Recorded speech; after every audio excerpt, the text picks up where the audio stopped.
Cocaine is categorized as a trypene alkaloid, which is extracted from cocoa leaves. It is also named as a TRI, which means a triple reuptake inhibitor.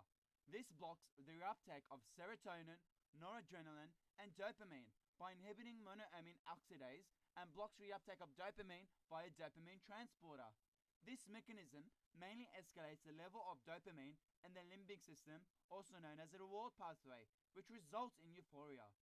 This euphoric effect is synergized due to the lipophilic and hydrophilic structure of cocaine that allows it to penetrate the blood-brain barrier rapidly and causes addiction. However, the effects of dopamine are dwindling due to the desensitization of dopamine receptors. As a result, a higher dose of cocaine is needed to achieve the same euphoric effect known as tolerance. The mechanisms of addiction and tolerance ultimately lead to a toxic dose of cocaine. Hence, this could be life-threatening as it mainly affects the central nervous system and cardiovascular system.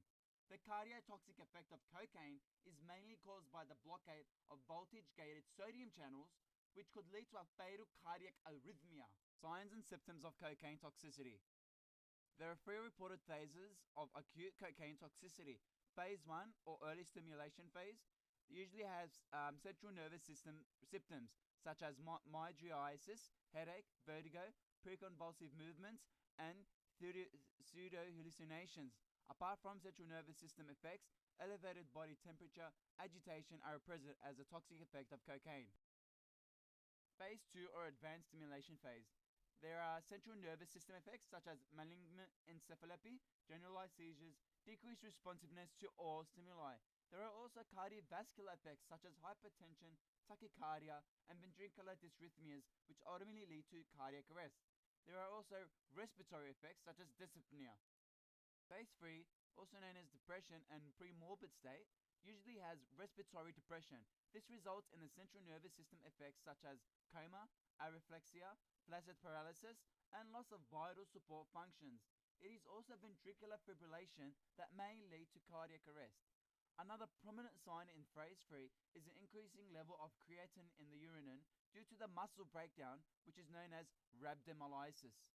In the long run, it also causes changes in personality, buildup of plaques in the blood vessels, and there is a risk of severe bowel gangrene.